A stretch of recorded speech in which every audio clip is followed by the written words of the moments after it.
L'invitation est arrivée sur le groupe de discussion familiale, un message de ma mère, parfaitement formulé, dégoulinant d'une déception inquiète. Réunion de crise familiale. Jeudi, 19h. Alexandra a besoin de notre aide pour gérer sa situation. Sa situation. Ma situation. C'est ainsi qu'ils appelaient ma décision de quitter mon poste prestigieux dans le conseil pour lancer ma propre entreprise. 2 ans de pics subtils, d'appels angoissés et d'allusions à peine voilées sur les vrais métiers offrant de vrais avantages. J'étais assise dans ma voiture devant la maison de style colonial de mes parents, celle-là même où j'avais grandi, là où le succès se mesurait en diplôme de l'Ivy League et en titre corporatif. Le Range Rover de ma sœur Emma trônait dans l'allée circulaire, aux côtés de la Mercedes de papa et de la BMW de maman. Ma Toyota Corolla jurait décidément dans le décor, reflétant exactement l'image qu'ils avaient de moi ces temps-ci. Mon téléphone a vibré. Un autre message de Marcus, mon directeur financier. L'article de Forbes est en ligne à 20h, heure de l'Est. Tu es prête? J'ai répondu. Timing parfait. L'intervention familiale commence à 19h. Sa réponse fut immédiate. Impitoyable. Tu veux que j'envoie une voiture pour t'exfiltrer? Pas la peine. Certaines choses méritent qu'on attende. J'ai vérifié mon reflet dans le rétroviseur. Pas de vêtements de créateur ce soir. Juste un blazer noir simple sur une chemise blanche, un maquillage minimal, les cheveux tirés en arrière. Qu'ils pensent que je n'ai pas les moyens de m'offrir mieux. Cela ne rendrait la révélation à venir que plus savoureuse. La porte s'est ouverte avant même que je ne puisse frapper. Maman se tenait là dans son tailleur Chanel, son maquillage impeccable ne parvenant pas tout à fait à dissimuler ses rides d'expression. Alexandra, chérie, tu es en retard. De 2 minutes, maman. Les détails comptent dans les affaires, ma chérie. Elle m'a fait entrer. C'est quelque chose que tu devrais peut-être prendre en compte. Le salon était disposé comme pour une intervention d'entreprise. Papa dans sa position de pouvoir près de la cheminée. Emma et son mari, James, sur le canapé en cuir. La sœur de maman, tante Patricia, dans le fauteuil à oreilles. Ils avaient même appelé des renforts. Ali. Emma m'a fait la bise. J'adore ton blazer. H&M? Friperie, en fait. Je l'ai regardé tenter de dissimuler son horreur. Mode durable. Très tendance.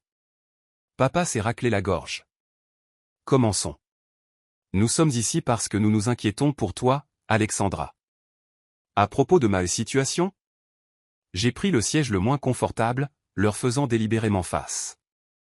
À propos de tes choix, corrigea maman. Il y a 2 ans, tu avais tout. Tu étais en lice pour devenir associé chez MC Kinsey. Ce magnifique pantouse. William. Ah, oui, William. Le banquier d'affaires avec qui ils avaient pratiquement planifié mon mariage avant que je ne rompe pour monter ma boîte. Et maintenant, fit papa avec un geste vague, tu vis dans ce minuscule appartement, tu conduis cette vieille voiture, et tu travailles sur une. Comment appelles-tu ça? Une start-up technologique, a fourni James, serviable. Bien que le terme start-up implique un potentiel de croissance. Il a souri, tout en dents et en arrogance typique d'un MBA. J'ai jeté un œil à ton secteur. Le marché est saturé. Pas de place pour de nouveaux acteurs sans un sérieux capital derrière. J'ai ravalé un sourire. James, qui avait essayé de faire financer sa propre start-up 3 fois avant de se rabattre sur son fonds fiduciaire. James, qui ignorait qu'il avait pitché son projet à l'une de mes filiales d'investissement le mois dernier. James, qui avait été rejeté, encore une fois. On essaie juste d'aider, a ajouté Emma. Il n'y a aucune honte à admettre que quelque chose ne fonctionne pas. MC Kinsey te reprendrait en un claquement de doigts. En fait, intervint tante Patricia, la fille de Barbara vient d'être promue associée là-bas. La plus jeune associée de leur histoire. Elle marqua une pause lourde de sens. Ça aurait pu être toi. J'ai regardé ma montre. 19h43, l'article de Forbes tomberait dans 17 minutes. Tu ne nous as même pas dit ce que fait ton entreprise, c'est plainte maman. Tout ce secret, ces longues heures, et pour quel résultat? Papa s'est levé, adoptant sa posture de PDG. Celle-là même qu'il avait utilisée pour d'innombrables présentations en conseil d'administration. Nous sommes ici pour discuter de ton entreprise en faillite et planifier tes prochaines étapes. Fini la fuite face à la réalité. Le téléphone d'Emma a émis un tintement. Elle y a jeté un coup d'œil, puis s'est figée. Son calme parfaitement entretenu s'est fissuré. « Oh mon Dieu !» a-t-elle chuchoté, puis plus fort, « Pourquoi ton visage est-il sur la liste Forbes des 30 Under 30 ?» La pièce s'est figée. Le verre de vin de maman s'est arrêté à mi-chemin de ses lèvres. James a arraché le téléphone des mains d'Emma. C'est impossible. Il a fait défiler l'écran frénétiquement. Ça ne peut pas être vrai. Alexandra Bennett, 28 ans. Fondatrice et PDG de Neurotech Solutions. Valorisée à. C'est forcément une erreur. 2 milliards ? Je préciserai calmement, c'est la valorisation actuelle après notre dernier tour de table. Bien que ce chiffre soit un peu daté maintenant. Papa s'est effondré dans son fauteuil. 2 milliards ? Voulez-vous savoir ce que fait mon entreprise, maintenant ? J'ai sorti ma tablette, ouvrant notre présentation aux investisseurs. Neurotech Solutions développe des systèmes d'apprentissage adaptatif pilotés par l'IA. Nous révolutionnons la façon dont les machines traitent et répondent aux données complexes.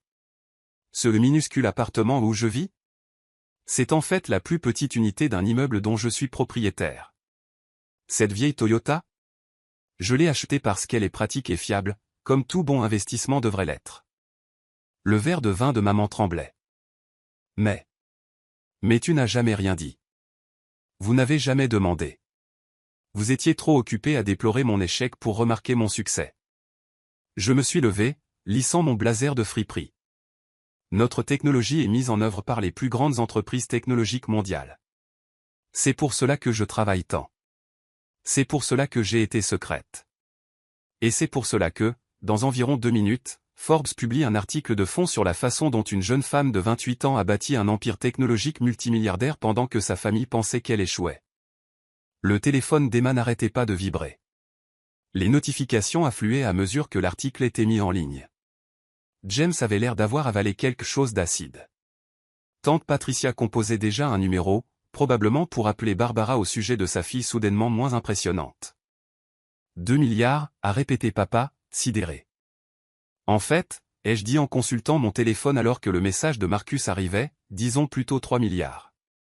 Nous venons de conclure une autre acquisition. Je vous en dirai plus, mais j'ai une interview vidéo avec CNBC dans 1 heure. Ils font une émission spéciale sur les leaders de la technologie de rupture. Le silence était assourdissant. Puis maman a parlé, d'une petite voix. Mais pourquoi ne nous as-tu rien dit ? J'ai regardé autour de la pièce, leurs visages choqués, leurs hypothèses brisées, leurs certitudes s'effondrant quant à qui j'étais et ce que je pouvais accomplir. Parce que parfois, ai-je dit en rassemblant mes affaires, la meilleure façon de réussir est de laisser les gens vous sous-estimer. C'est incroyable ce qu'on peut accomplir quand personne ne regarde. Mon téléphone a vibré à nouveau. C'est ma voiture.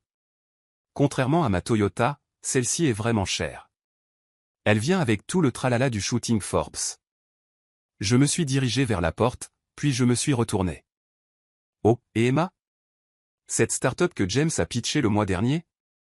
Celle rejetée par Bennett Venture ? C'est ma société d'investissement. Meilleure chance la prochaine fois. Je les ai laissés là, entourés de leurs marques de luxe et de leur succès conventionnel. Dehors, une élégante berline noire m'attendait pour m'emmener à ma prochaine interview. Parfois, la meilleure vengeance n'est pas de prouver aux gens qu'ils ont tort. C'est de leur faire réaliser qu'ils ne vous ont jamais vraiment connu. Et je ne faisais que commencer. L'interview de CNBC n'était que le début. À minuit, mon téléphone avait explosé sous les messages. D'anciens camarades de classe se souvenant soudain de notre amitié étroite. Des parents éloignés prétendant avoir toujours cru en moi. Et, plus révélateur, une série de textos de plus en plus désespérés de ma famille. Maman, Alexandra, s'il te plaît, appelle-nous. Il faut qu'on parle. Emma, OMG, Ali. Pourquoi tu ne m'as rien dit ? Je suis ta sœur. James, à propos de ce pitch. Peut-être pourrions-nous en discuter autour d'un déjeuner ? Papa, je ne comprends pas. Tu avais tout ce succès et tu l'as gardé secret ? À ta propre famille ? Je les ai tous ignorés, me concentrant plutôt sur le message de Marcus, l'action a pris 12% après l'article de Forbes. Les marchés de Tokyo ouvrent fort. Prête pour le conseil d'administration de demain?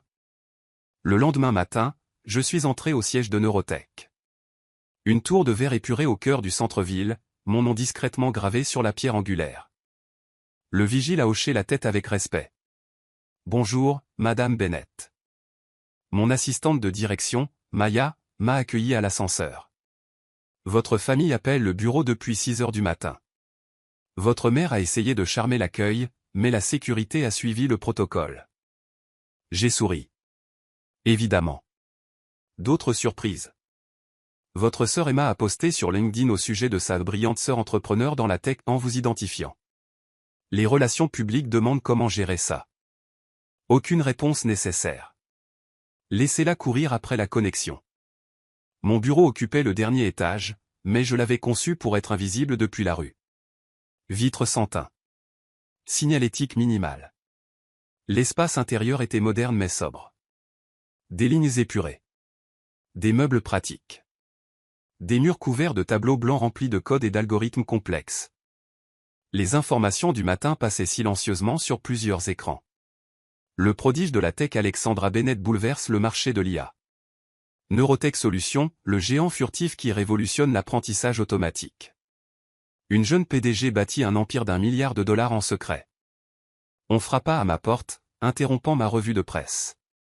Madame Bennett, votre rendez-vous de 9 heures est là. Je me suis retourné, m'attendant à ma réunion prévue avec les capitaux risqueurs. À la place, William se tenait là.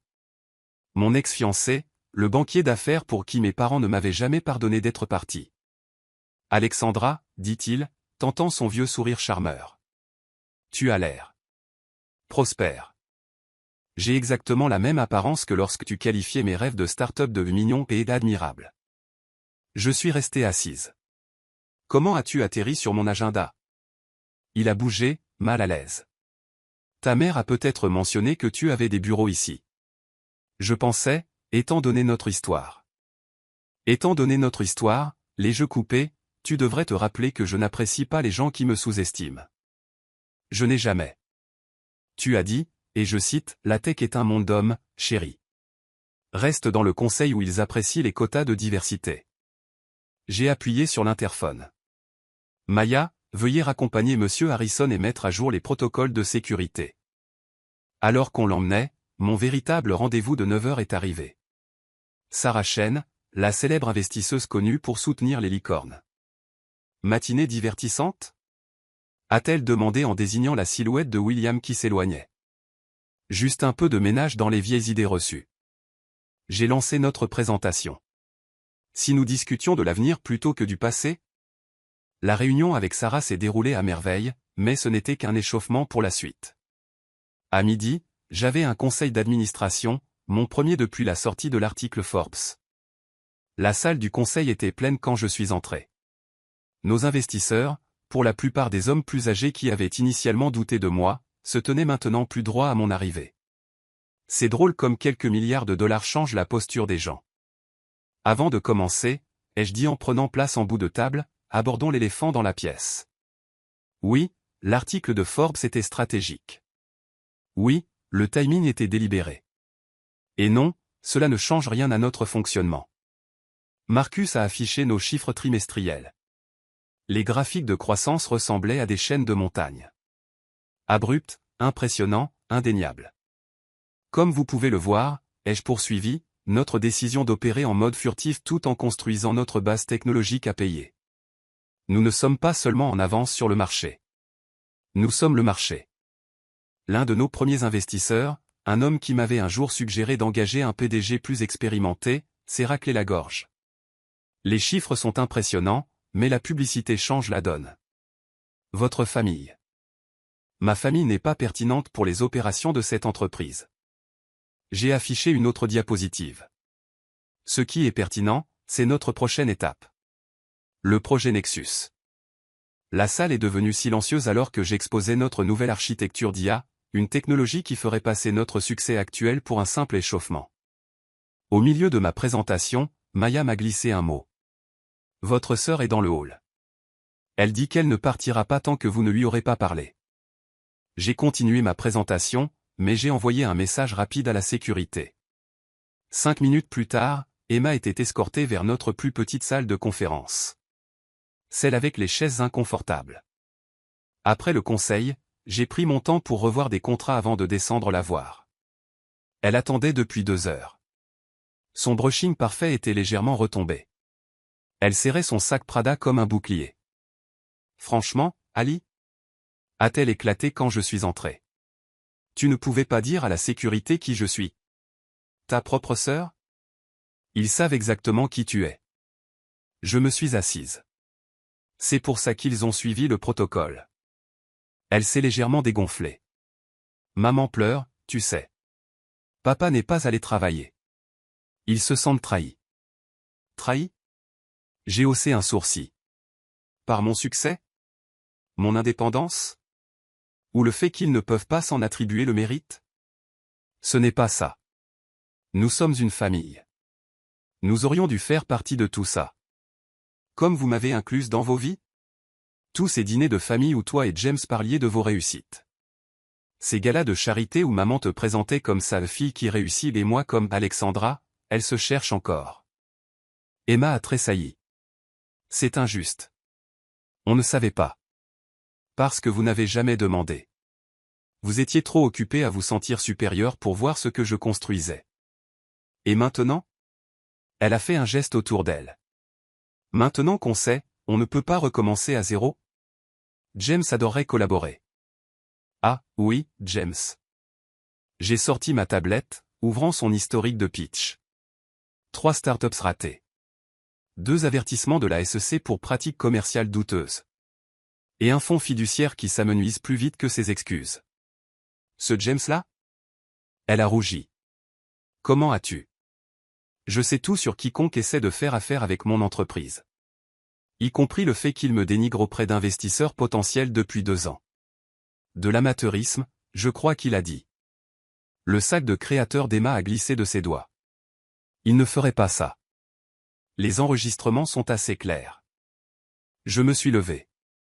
Maintenant, si tu veux bien m'excuser, j'ai une entreprise à diriger. Attends. Elle m'a saisi le bras. Qu'est-ce que tu veux ? Des excuses ? D'accord, je suis désolé. On est tous désolés. Ne nous rejette pas. J'ai regardé sa main parfaitement manucurée sur la manche de mon blazer. Ce même blazer dont elle s'était moquée la veille. Je ne veux rien de toi, Emma. C'est ça le truc. J'ai bâti tout ça sans vous, sans nos parents, sans l'approbation ou le soutien de personne. Et c'est exactement comme ça que je vais continuer. Mais... Et la famille ? La famille ? J'ai souri tristement. La famille aurait cru en moi-même sans les milliards. La famille m'aurait posé des questions sur mes rêves au lieu de les rejeter. La famille m'aurait vu pour qui je suis. Pas pour qui il voulait que je sois. Sa main est retombée. Et maintenant ? Maintenant. J'ai vérifié mon téléphone alors qu'une autre alerte arrivait. Maintenant, j'ai rendez-vous avec le gouverneur pour faire de notre ville le prochain grand hub technologique. Sens-toi libre de le dire à maman et papa. Je suis sûr qu'ils seront soudainement très intéressés par ma situation. Alors que je sortais, laissant Emma dans cette petite salle de conférence, Maya m'a rejointe. Vos parents organisent une autre réunion de famille ce soir, dit-elle en consultant sa tablette. Votre tante a déjà appelé 3 journalistes pour essayer de prétendre qu'elle a été votre mentor. J'ai souri. Laissez-les se réunir. Laissez-les parler. Le succès est la meilleure vengeance. Mais le silence. Le silence est la meilleure réponse. Les portes de l'ascenseur se sont ouvertes pour révéler Sarah Chen attendant avec un groupe d'investisseurs internationaux. Prête à changer le monde ? A-t-elle demandé.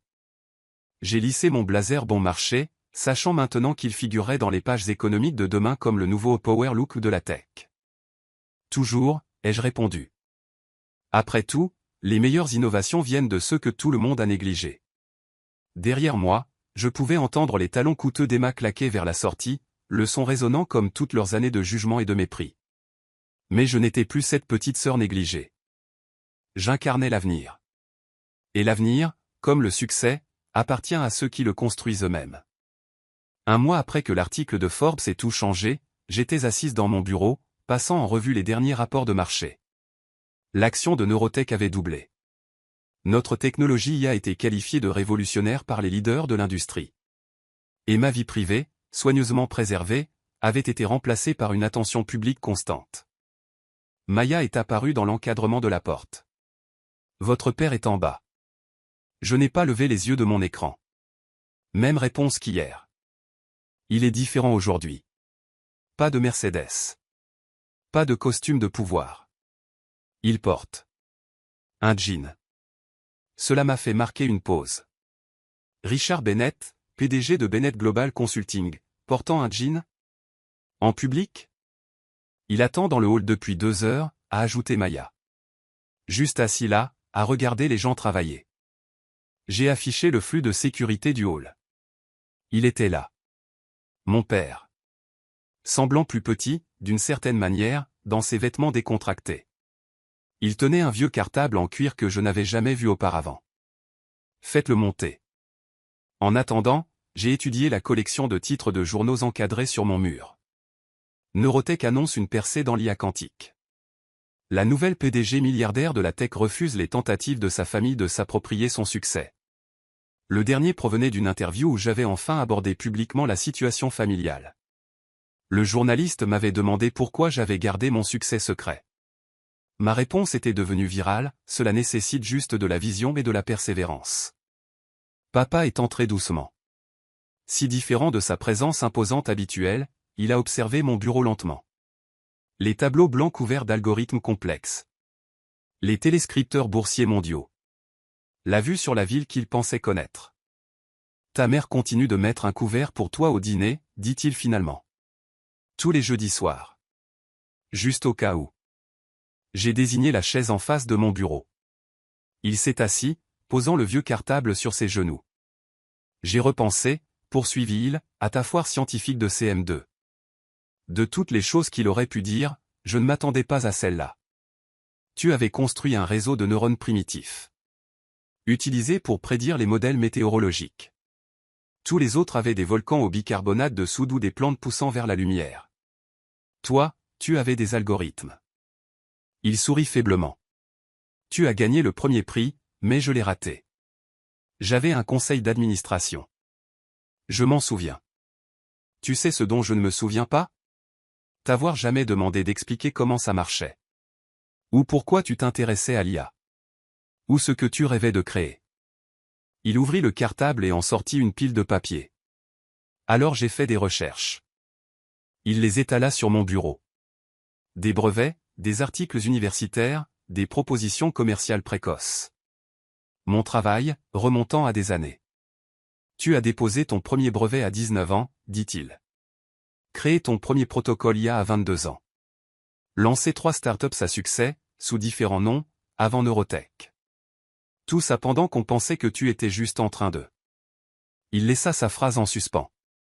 Me chercher, ai-je complété. D'être difficile. Il leva les yeux, croisant mon regard. Nous avions tort. J'avais tort. Le silence s'étira entre nous. Lourd des années de rendez-vous manqués. Savais-tu, dit-il finalement, que ta mère a commencé à prendre des cours de code?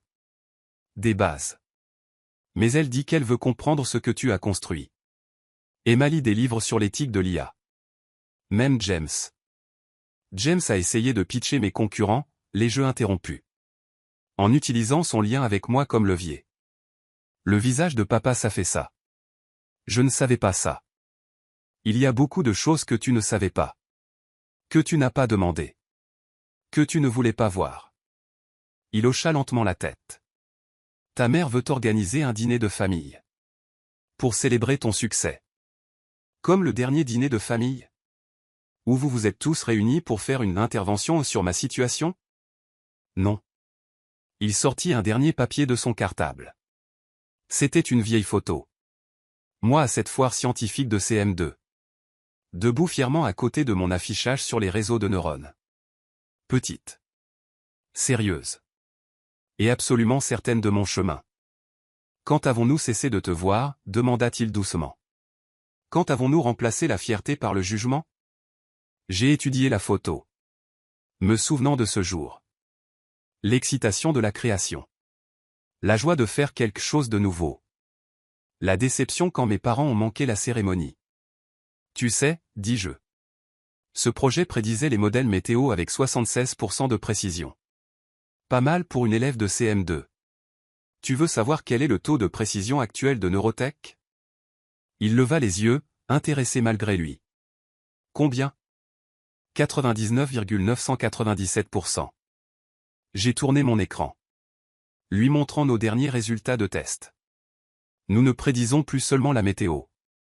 Nous modélisons les changements climatiques. Les tendances du marché. Les mouvements de population. Nous aidons les gouvernements à se préparer aux catastrophes naturelles avant qu'elles n'arrivent. Nous aidons les entreprises à s'adapter aux changements avant qu'ils ne frappent. Nous sauvons des vies. Papa. Pour la première fois, je vis une réelle compréhension naître dans ses yeux. Pas seulement de l'argent ou du succès, mais de ce que j'avais réellement bâti. Montre-moi, dit-il doucement. Aide-moi à comprendre. J'ai hésité. Puis je me suis levé. Et j'ai marché vers le plus grand tableau blanc. Ça commence par un chemin neuronal basique, ai-je commencé en dessinant. Mais ensuite, nous avons ajouté le traitement quantique. Pendant l'heure qui a suivi, j'ai expliqué l'œuvre de ma vie à mon père. Il posait des questions. De bonnes questions. Montrant qu'il avait fait de vraies recherches. Quand j'ai fini, il est resté silencieux un long moment. J'ai un autre aveu, dit-il finalement. Bennett Global est en difficulté. Le vieux modèle de conseil ne fonctionne plus. Les entreprises veulent l'intégration de l'IA. L'analyse prédictive. Je sais, ai-je dit. Votre action a chuté de 40% le dernier trimestre. Il a ri soudainement. Bien sûr que tu sais. Tu le savais probablement avant moi. Il s'est redressé sur sa chaise. Je ne suis pas là pour demander de l'aide. Ou de l'argent. Ou des contacts. Je suis là pour dire que je suis fier de toi.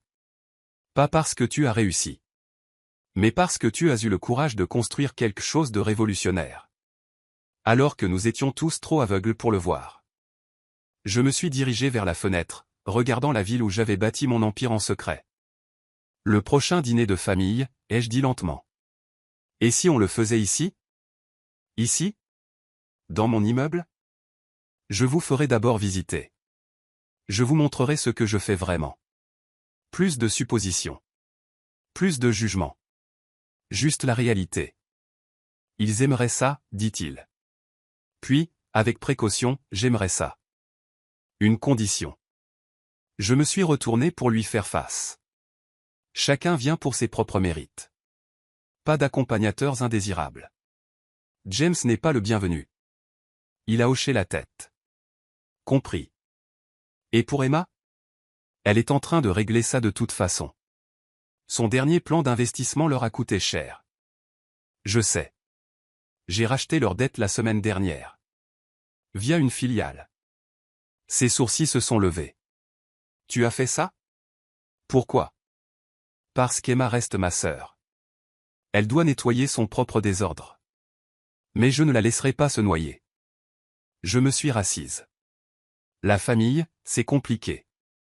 Le succès ne répare pas ça. Il te donne juste le pouvoir de fixer de meilleures limites. Papa s'est levé, rassemblant son cartable. Jeudi à 19h. Jeudi à 19h. Dis à maman de porter des chaussures confortables. C'est un grand immeuble. À la porte, il s'est arrêté. Cette citation dans l'article. Sur le fait que le succès ne demande pas la permission. Je vais l'encadrer pour mon bureau. Pour me rappeler à quoi ressemble le vrai leadership. Après son départ, Maya a apporté mon emploi du temps de l'après-midi et un café frais. Votre mère a déjà appelé 3 fois pour jeudi, dit-elle. Et Emma a envoyé des fleurs. Faites donc des fleurs, ai-je répondu. Et Maya? Libérez ma soirée de jeudi. Il est temps de montrer à ma famille ce que j'ai vraiment construit. Ce soir-là, travaillant tard comme d'habitude, j'ai ajouté un autre article encadré à mon mur. La PDG de la tech redéfinit l'entreprise familiale. Le succès est le meilleur professeur. En dessous, j'ai accroché cette vieille photo de la foire scientifique. La petite fille au grand rêve qui était devenue la femme qui avait changé